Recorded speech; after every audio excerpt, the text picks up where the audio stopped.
Siang menjelang sore, salam sejahtera untuk kita semuanya. Alhamdulillahirabbil alamin, wassalatu wassalamu ala asyrafil anbiya'i wal mursalin, sayyidina wa habibina wa syafi'ina wa maulana Muhammadin wa ala alihi wa sahbihi ajma'in. Amma ba'du.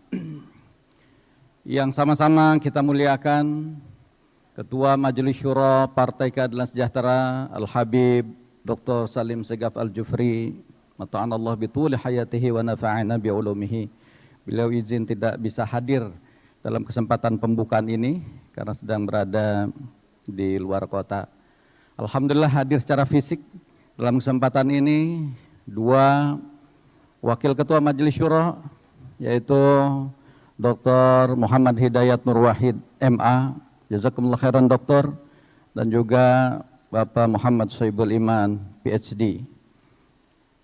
Yang saya hormati para Wakil Ketua Majelis Syuro, Sekretaris Majelis Syuro, dan seluruh jajaran Majelis Syuro, yang mohon maaf saya tidak sebutkan satu persatu tanpa mengurangi rasa ta'zim dan hormat saya.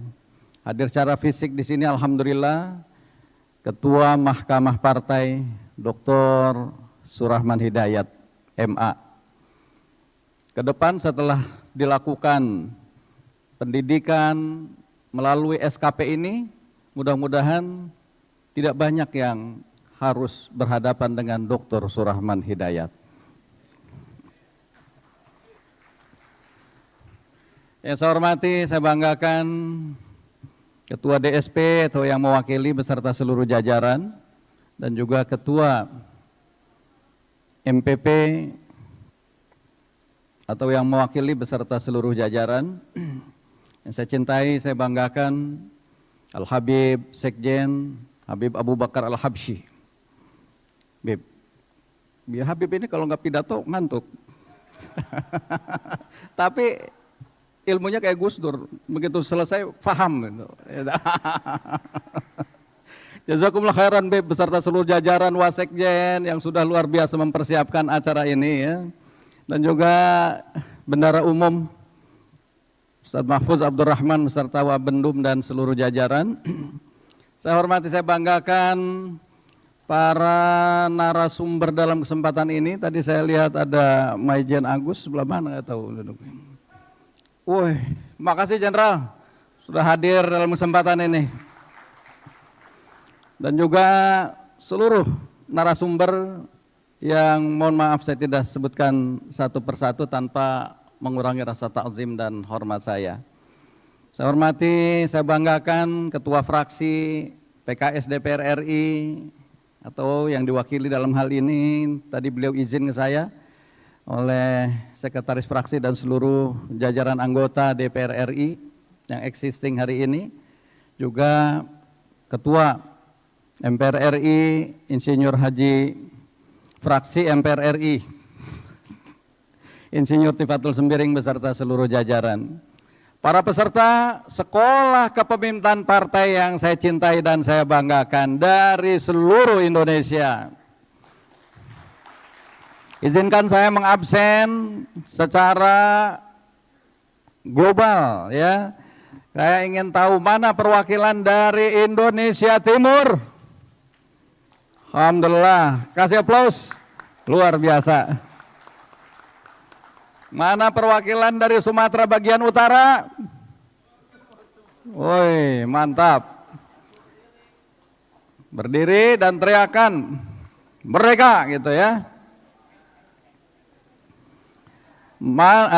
Lagi ulangi katanya. Mana perwakilan dari Indonesia Timur? Woi, mantap. Kita lihat nanti mana yang paling keras. Mana perwakilan dari Sumatera Utara? Mana perwakilan dari Kalimantan? Mana perwakilan dari Sulawesi? Mana perwakilan dari santri kawasan Tenggara Indonesia? Mana perwakilan dari Sumatera bagian selatan? Mantap. Mana perwakilan dari Jati Jaya? Dan mana perwakilan dari Banjabar? Merdeka! Alhamdulillah. Puji dan syukur senantiasa kita panjatkan kehadirat Allah Subhanahu wa taala, Tuhan yang Maha Kuasa, yang atas perkenannya dalam kesempatan siang menjelang sore hari ini, alhamdulillah kita bisa hadir pada acara Sekolah Kepemimpinan Partai Keadilan Sejahtera tahun 2024. Yang ini semua dipersiapkan untuk pembekalan bagi para anggota DPR RI, DPRD Provinsi, DPRD Kota Kabupaten di seluruh Indonesia yang terpilih pada pemilu tahun 2024 dari Partai Keadilan Sejahtera. Yang hadir di sini mungkin DPR RI dan DPRD Provinsi. Secara simultan DPRD Kota dan Kabupaten juga mereka akan mengikuti acara serupa seperti ini di seluruh Indonesia. Salawat ring salam mudah-mudahan senantiasa Allah curahkan atas teladan kita baginda Nabi besar Muhammad sallallahu alaihi wasallam yang telah membawa risalah Islam yang rahmatan lil alamin. Semoga kita dapat terus meneladani perjuangan baginda Rasulullah sallallahu alaihi wasallam dalam berjuang dan berkontribusi bagi bangsa dan negara melalui Partai Keadilan Sejahtera. Keluarga besar Partai Keadilan Sejahtera, para hadirin yang saya cintai dan saya banggakan, alhamdulillah Partai Keadilan Sejahtera telah tuntas turut mewarnai kontestasi pada pesta demokrasi pemilu pada tahun 2024 ini. Di ruangan ini alhamdulillah hadir kader-kader terbaik Partai Keadilan Sejahtera, para caleg-caleg terpilih yang diberikan amanah untuk mengabdi, untuk melayani, untuk membela rakyat di panggung legislatif sebagai anggota DPR RI dan anggota DPRD Provinsi di seluruh Indonesia untuk periode 2024-2029. Sungguh indah Pulau Seribu, dikunjungi banyak wisatawan. Selamat untuk Bapak dan Ibu terpilih menjadi anggota dewan. Jadi wajahnya cerah-cerah. Saya berharap tadi selain mengingat kepada sekretariat di pusat maupun di daerah serta wilayah, juga ingat juga teman-teman kita saat berjuang. Bagaimana caranya? Tunaikan dana kerahiman sebaik-baiknya.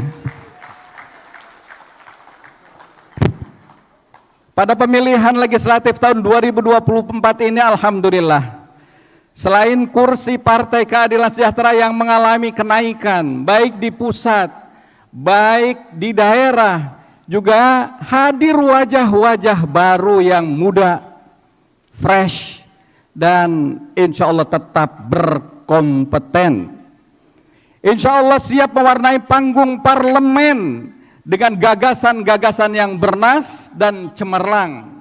Siap menjadi bagian dari kaukus pemuda parlemen Indonesia untuk memperjuangkan aspirasi dan kepentingan anak-anak muda, serta menghadirkan demokrasi yang substantif melalui perannya di lembaga legislatif. Alhamdulillah, rupanya kebijakan afirmasi 30% dalam pemilu 2024 untuk anak-anak muda, dan ini menghasilkan aleg-aleg terpilih dari kalangan anak muda.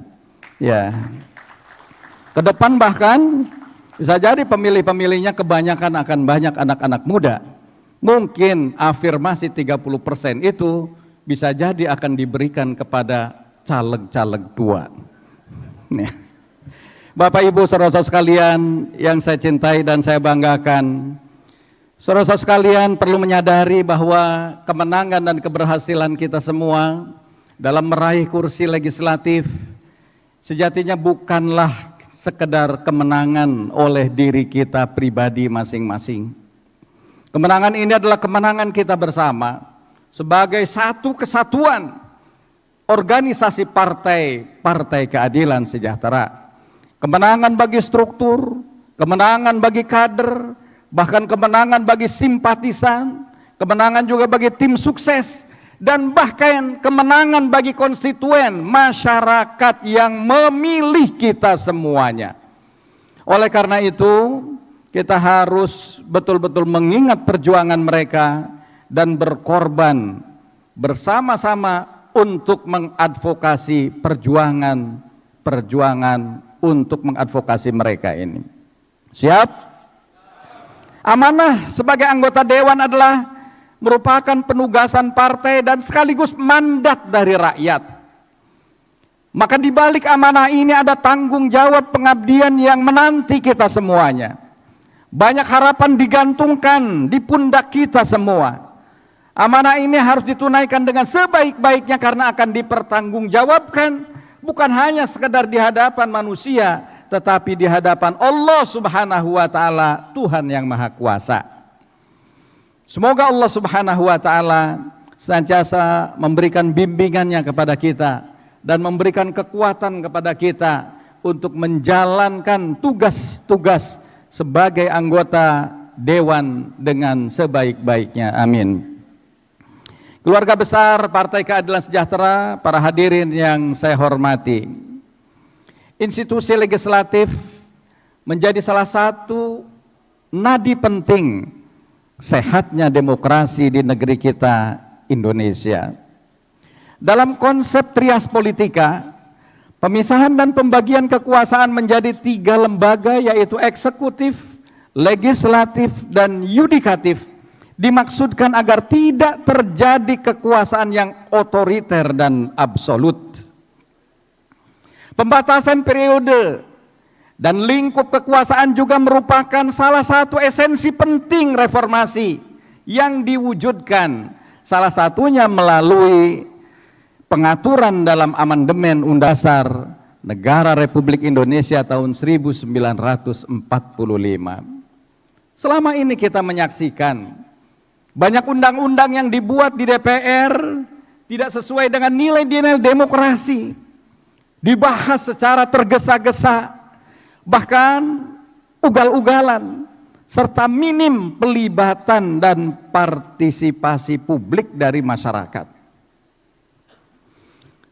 Seperti misalnya dalam pembahasan Undang-Undang Cipta Kerja, Undang-Undang IKN, Undang-Undang Kesehatan. Selama ini pula kemudian parlemen terkesan hanya sebagai stempel bagi kekuasaan. Apa yang diinginkan oleh kekuasaan, itulah yang kemudian dilakukan oleh parlemen. Oleh karena itu, saya ingin mengingatkan di pundak kita semua ada tanggung jawab moral dan konstitusional untuk memastikan bahwa semua proses, semua tahapan, dan semua fungsi-fungsi legislatif dijalankan secara profesional dan bermartabat. Baik fungsi anggaran, baik fungsi legislasi, pusat maupun di daerah, harus memastikan adanya berjalannya checks and balances di semua lini, baik di pusat maupun di daerah. Sehingga kemudian mampu secara konsisten fraksi melakukan advokasi dan pembelaan terhadap rakyat. Kita sudah memiliki pengalaman, baik saat berada di dalam maupun di luar pemerintahan. Fraksi Partai Keadilan Sejahtera alhamdulillah tetap menjadi kekuatan politik yang kritis dan konstruktif demi menjaga kepantasan dan fitrah demokrasi.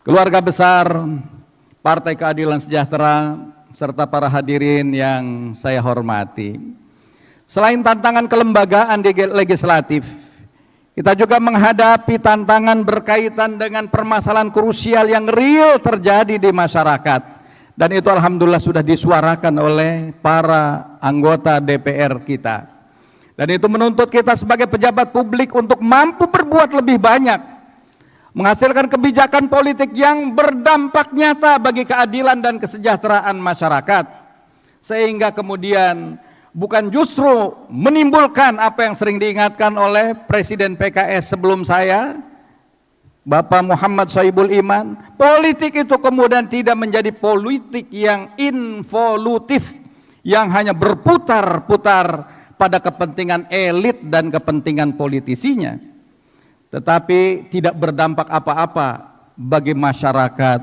bagi bangsa, dan bagi negara. Salah satu kasus memilukan yang saat ini ramai terjadi di tengah masyarakat adalah kasus yang terkait dengan judi online.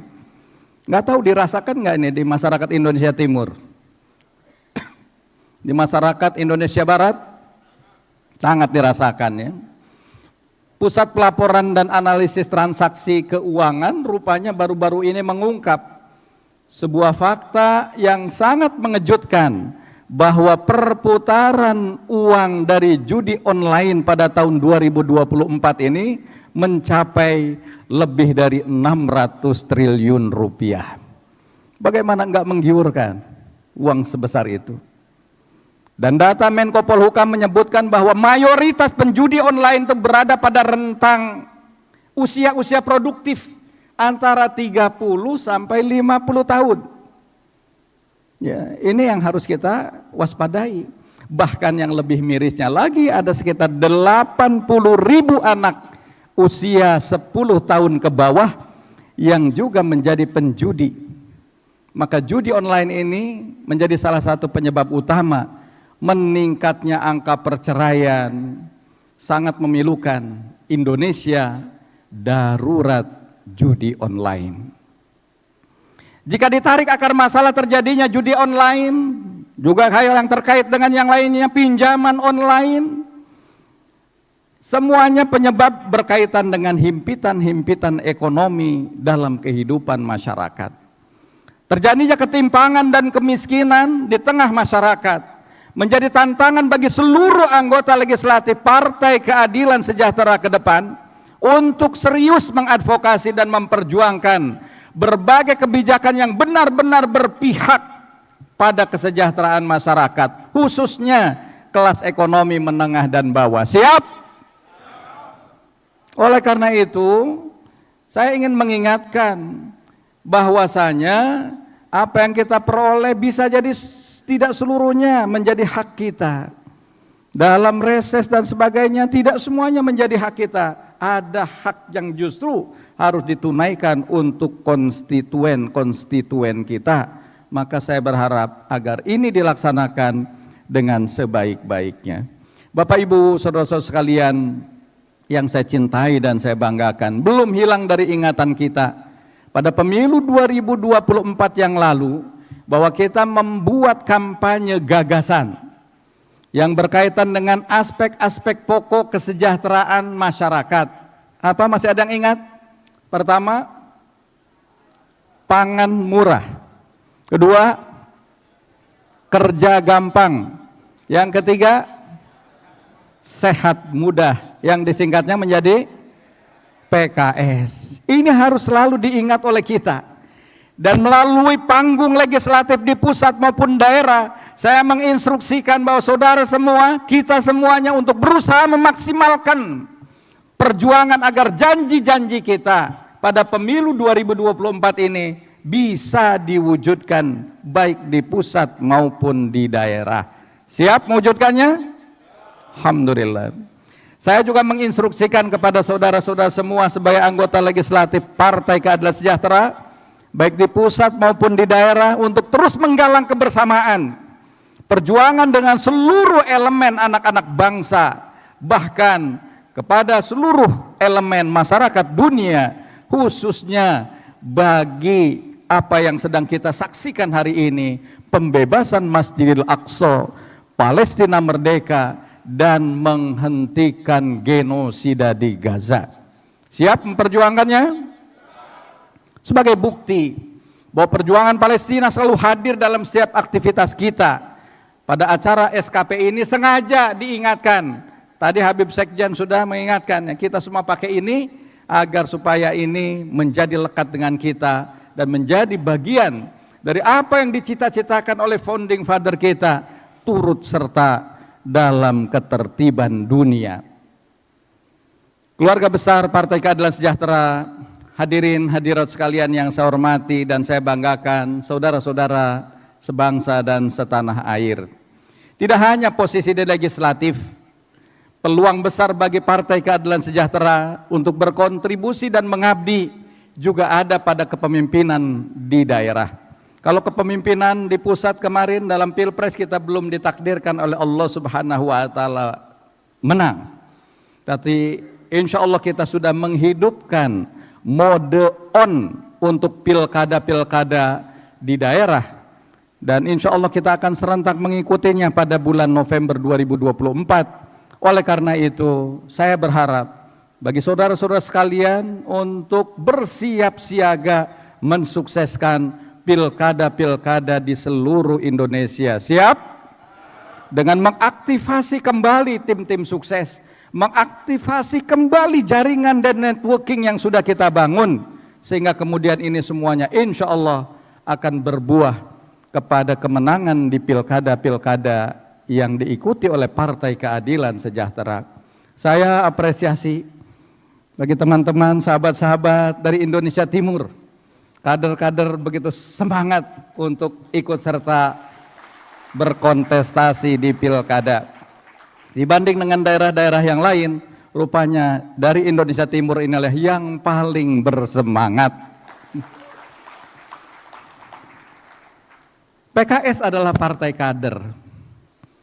Partai politik mengemban amanat konstitusional untuk melakukan kaderisasi dan regenerasi kepemimpinan politik. Atas dasar itulah, insya Allah pada pilkada serentak tahun 2024, PKS siap mengajukan kader-kader terbaiknya sebagai kandidat calon gubernur atau wakil gubernur, sebagai kandidat calon bupati atau wakil bupati, dan sebagai kandidat calon wali kota atau calon wakil wali kota. Terlebih di daerah basis di mana Partai Keadilan Sejahtera menjadi partai pemenang atau memiliki kursi DPRD yang mayoritas. Maka PKS akan berusaha semaksimal mungkin mengajukan kader sendiri menjadi kandidat, adalah bagian dari pertanggungjawaban kepada konstituen. Termasuk di Provinsi DKI Jakarta, sebagai partai pemenang sudah selayaknya dan hal yang sangat wajar jika PKS mengusung kader terbaiknya tampil sebagai kandidat. Saya sudah menerima surat dari struktur DPW PKS DKI Jakarta yang sudah mengusulkan calon gubernur DKI ke DPP PKS. Disusul kemudian calon wakil gubernur DKI kepada DPP PKS. Di antaranya adalah surat itu meminta agar merestui, menyetujui dan menetapkan Bapak Anies Rashid Baswedan dan Bapak Muhammad Sohibul Iman sebagai calon gubernur dan wakil gubernur daerah khusus Jakarta. Nama-nama yang kemudian dibahas dalam rapat DPTP, dalam pembahasan nama pasangan di calon pilkada ini, bahkan aspek-aspek yang menjadi pertimbangan utama adalah calon yang memang memiliki pengalaman kepemimpinan yang baik, baik di eksekutif maupun di legislatif. Rekam jejaknya terlihat betul baik, memiliki kredibilitas dan memiliki kapasitas, serta peluang menangnya, probability to win-nya itu besar. Oleh karena itu DPP PKS mempertimbangkan usulan dari struktur DPW PKS DKI Jakarta, juga mendengarkan dari berbagai masukan para tokoh, ulama, habaib, tokoh-tokoh lintas agama bahkan yang datang ke DPP PKS, para agamawan, para cendekiawan, serta masyarakat di DKI Jakarta. Maka Dewan Pimpinan Tingkat Pusat DPTP PKS pada rapat di hari Kamis 20 Juni 2024 telah memutuskan mengusung Bapak Anies Rashid Baswedan sebagai bakal calon gubernur dan Bapak Muhammad Sohibul Iman sebagai bakal calon wakil gubernur. Siap berjuang memenangkannya? Allahu Akbar! Merdeka! Kami meyakini pasangan Anies Sohibul Iman, ada yang sudah mereka-reka juga singkatannya, aman katanya. Nanti terserahlah apa namanya. Yang memiliki kualifikasi yang mumpuni, serasi, dan bisa saling melengkapi untuk memimpin DKI Jakarta. Bapak Anies Rashid Baswedan sukses menjadi Gubernur DKI Jakarta periode 2017-2022 dengan berbagai torehan prestasi di berbagai sektor pembangunan, berhasil memajukan kota serta membahagiakan warganya. Sementara Bapak Sohibul Iman, seorang teknokrat, juga cendekiawan yang pernah menjadi Rektor Universitas Paramadina, berpengalaman di legislatif sebagai Wakil Ketua DPR RI periode 2013-2014, serta pernah menjadi Presiden Partai Keadilan Sejahtera periode 2015-2020. Ya, mudah-mudahan takdirnya lah Presiden PKS jadi ya kepala daerah, wakil kepala daerah di DKI ini. Maka dengan hormat kami mohon Bapak Muhammad Sohibul Iman PhD untuk dapat berdiri, biar kenal juga nih yang dari timur juga pengenal nih, dan menyapa peserta.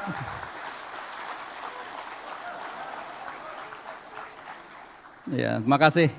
Inilah kader terbaik PKS yang insya Allah akan maju dalam kontestasi di Pilkada DKI pada tahun 2024 yang akan datang. Siap memenangkan Anies Iman? Siap memenangkan pasangan Aman? Amankan, menangkan. Amankan? Jakarta aman, Jakarta menang. Jakarta? Jakarta?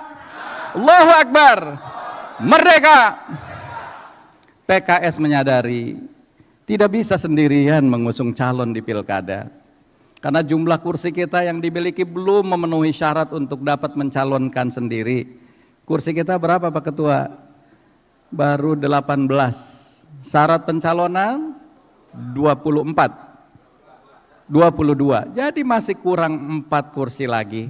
Oleh karenanya saya terus membangun komunikasi politik dengan Partai Nasdem khususnya. Saya sengaja bersilaturahim ke Pak Surya Paloh, alhamdulillah diterima dengan penuh kehangatan dan dapat sinyal positif untuk membangun kerjasama di Pilkada DKI Jakarta.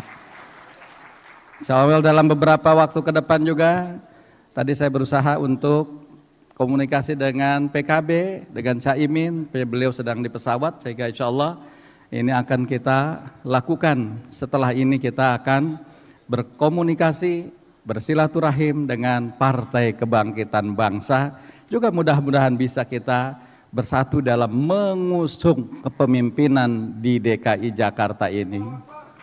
Insya Allah kami optimis sosok Bapak Anies Rashid Baswedan dan sosok Bapak Muhammad Sohibul Iman adalah kandidat yang memiliki peluang besar untuk menang. Oleh karena itu terus doakan, terus perjuangkan, terus bantu untuk kemenangan DKI Jakarta, Pak Anies dan Iman. Indah bunga menghiasi taman, berwarna-warni di pekarangan.